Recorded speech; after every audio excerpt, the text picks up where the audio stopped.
Hello, everyone, and welcome back. Today's topic is on earth grounding and earth bonding. I find this a very important topic to understand with human body and the ion flow through grounding. We're very disconnected from ground with our rubber-soled shoes that act as an insulator from ground. It doesn't allow us to have a very good earth bonding connection with our human electric bodies. We tend to walk around with an excess amount of static electricity build up on us. This could be an excess of 30,000 volts of electricity. And that causes inflammation within our bodies and different illnesses to form.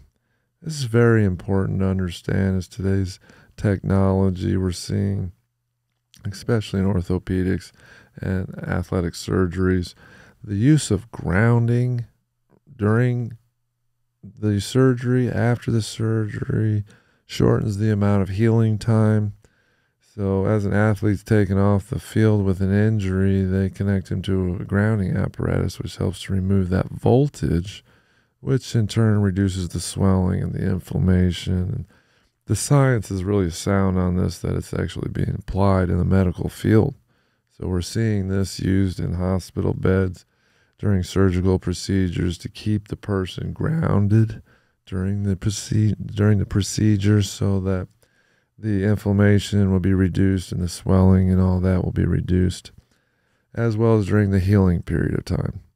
And also, there's been sleep studies done for deeper REM sleep has occurred while grounding, being bonded during your sleep cycle.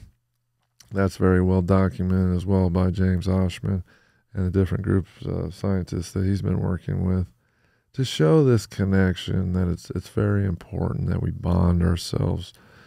And besides the anti-inflammation and the good sleeping properties, this acts like an antioxidant throughout your body and helps to stabilize the free radical problem by providing those missing electrons with the needed electron equivalent to create that equilibrium within the body and to solve that potential difference that's occurring that causes a lot of this inflammation.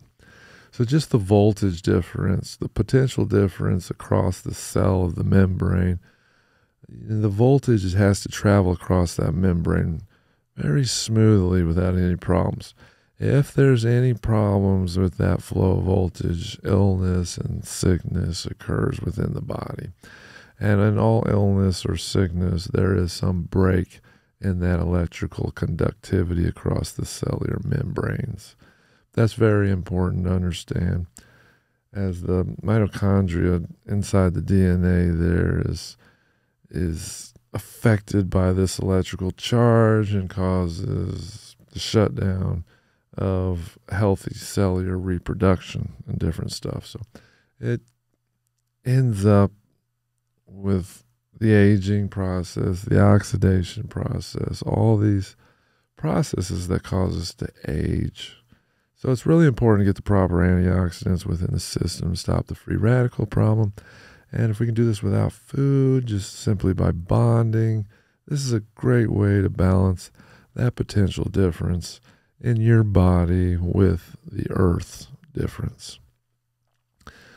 So a couple examples of ways to bond yourself, especially during winter time, is to get the right materials. You can make these materials yourself. I have made different sheets using metal screen in between the sheets, but your skin really needs to make contact with the ground. So a grounding bracelet used in computer repair or like IT workers, anti-static guard bracelets are great. You can connect those to ground and around your wrist and go to sleep, but they're a little bit cumbersome. And if you toss and turn, you could get tied up in those lines. You don't want that. So I found the best thing to do is get the silver laced sheets from earthbonding.com. There's several different websites out there and places you can buy them. But they're basically a grounding sheet that you lay on your bed. They make them king size, queen size, full size, all different sizes for your beds. You can buy them size to fit the bed with a fitted sheet, or you can buy the pillowcases or any of those sheets. These work great. You can plug them into the wall for your power outlet using the ground receptacle, and this is really safe. I have connected a ground rod right outside of my house and ran it in with a circuit breaker in between. So it was a fuse, a 1 milliamp fuse that would break the circuit if electricity came back up the ground. So during a test that I had conducted, I was actually sleeping in bed, and this 1 milliamp fuse never blew, but I did take a lightning strike just a few inches from the grounding rod, which left a clear and present, lightning damage mark there. I could see clearly where the lightning had hit and went towards the ground, and power always prefers the path of least resistance to ground. So since ground's right there, it's going right down ground. It did not come back up and electrocute me or shock me in any way. It did not even blow the 1 milliamp fuse, which I found very interesting because it was so close to the EMP blast of the lightning bolt itself that it fried some of my electronics, but still never blew that fuse, which I found very interesting. My garage door could blow out, but being this milliamp fuse never took any induced current whatsoever. So I find that very interesting, that capacitors inside different electrical devices, like the garage door opener would blow, but the fuse could not gather enough current to pop a 1 milliamp fuse. But anyways, that's neither here nor there. It is perfectly safe to use the grounding, even during a lightning storm. There's no worries. And the sleep and everything that you acquire from that grounding experience is very, very noticeable. You'll definitely notice an increase in how long you sleep, and the quality of sleep is much better. So I definitely recommend you try these grounding sheets. And I'm going to go into a little bit more detail here, talking about this using some of James Oschman's work. We have his papers cited in this video, and a few other videos for you to follow up right after this. Environmental medicine generally addresses environmental factors with a negative impact on human health.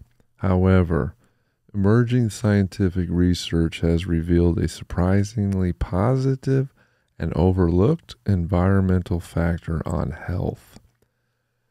Direct physical contact with the vast supply of electrons on the surface of the Earth. Modern lifestyle separates humans from such contact. The research suggests that the disconnect may be a major contributor to physiological dysfunction and unwellness.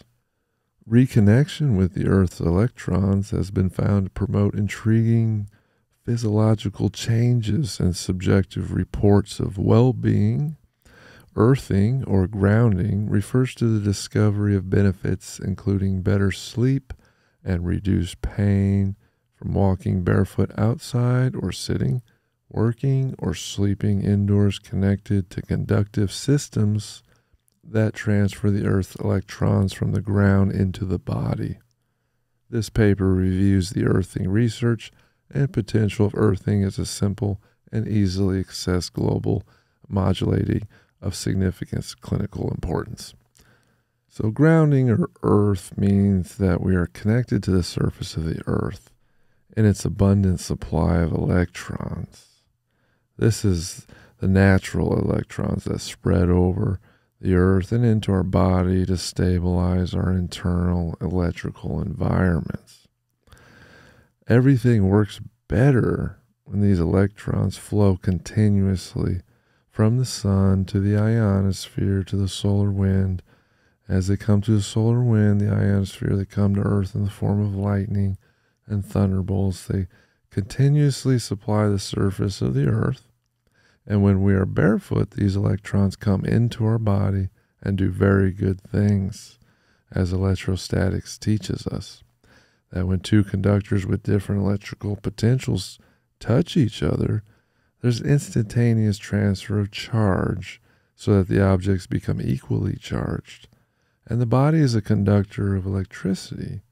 So the earth, except in very dry places, the electrons from the earth are natural antioxidants. They're the best way to treat inflammation and help to relax people. This has been discovered due to the changes in the autonomic nervous system that happen virtually instantaneously when you touch your feet to the earth, accelerating the healing of injuries. The living matrix is made of a remarkable material. It's, I think, the most remarkable material in the universe. It has amazing properties. It's a hydrated liquid crystal. It's a semiconductor. I mention these words. I've heard them mentioned in this conference. The material is piezoelectric, it's pyroelectric, and it's thermoelectric. You are liquid crystals, every one of you. When we think of crystals, we think of the hard things like diamonds and quartz. This is a diamond, quartz crystal, hard metal crystals. These are highly ordered, dense, and hard and elastic. The atoms are highly structured organic crystals, are also highly ordered. They're soft and elastic. They're springy. So we don't think that this material that we feel could be crystalline in our bodies, but it is so. This is the collagen. It's a hydrated semiconductor, and the electrons go through the protein, and protons and hydroxyls migrate through the hydration shell, like Dr. Jerry Pollack talked about. These charge transfers are vital to life, and these electrons can go anywhere in the body and neutralize free radicals that create chronic diseases and other chaos. And since it's a semiconductor, and the semiconductor nature of collagen was worked out by Albert Georgi, various tissues in the body are liquid crystals. This is a cross-section of a muscle. I think it's beautiful. I mean, there's no doubt that the muscle is a crystal. This is the way the collagen is organized in tendons and ligaments and other parts of the connective tissue. The cell membrane, all these molecules are associated with water.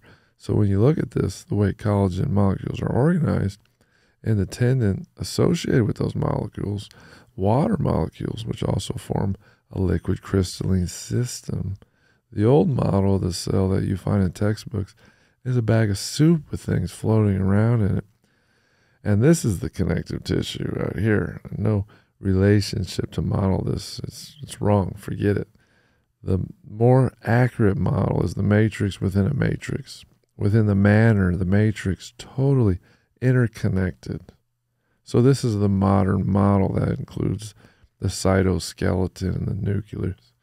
How can we do science and how can we do medicine when the first things we learn in school are inaccurate models of this atom? And of the model, of the Bohr model of the atom, was recognized as inadequate before the ink even dried on paper in 1914. And yet it's the symbol of the atomic age. And it's still in all the textbooks. This picture of the cell is wrong. The soup with all the organelles floating around, it's all wrong. When people go to medical school today, they learn this model in the first course. And it's in the living matrix, and the concept comes from the recognition that our bodies are continuum of the parts of the body, just like all the parts of the universe are connected. And so this is a cell, and it's the recognition that the cell contains a matrix, which is called the cytoskeleton, which contains another matrix, which is called the nucleus matrix. And it's surrounded by another matrix called the connective tissue matrix. It's the largest organ in the body, and the only organ that touches all the other organs. I view this first as an electrostatic circuit, and it's called the interstitium. And the body is lined with this network of fluid-filled cavities that until recently were unknown to science. This is a more recent discovery. They're calling it a new organ, but it's dubbed as the interstitium. Interesting to research this. It plays a critical role in locking that dead and drained fluid away from the tissues. It's just a critical interconnected electrostatic membrane throughout the body. And it gives the dynamic motion of the electrons within this circuit. And this is really critical to understand, along with some of the work of Jerry Pollack's fourth phase water, like I did in the interview earlier. I'm going to go ahead and link together a couple videos. One of them's James Oschman's presentation of the electric universe for the grounding.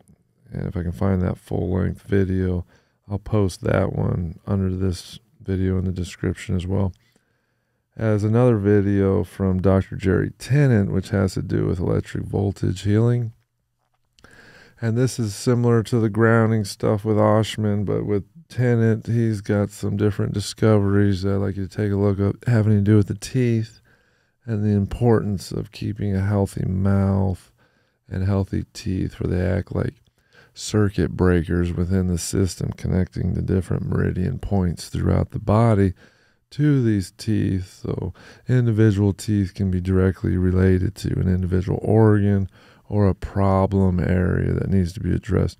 Could be having to do with an infection within that teeth or that tooth or that cavity region, or a rotted root canal, or amalgamated fillings, and different things can cause a lot of issues and different health issues without the body or within the body. So I'm going to go ahead and highlight these two doctors and their work to try to give you a better understanding, mainly of the electric body being a liquid crystal electric type body with these different properties, and water plays such a critical role. So I'll tack the one discussion with Jerry Pollack on there as well, not the interview, but his presentations at one of the conferences. So there'll be 3 videos to follow up on this quick topic. And I just think this is critical to a healthy human body and experience, that we understand how the body works and its electric dynamic connections to its environment. So this is really important information. I'd like to leave this here for all to review, for further, deeper look in this investigation. Thank you.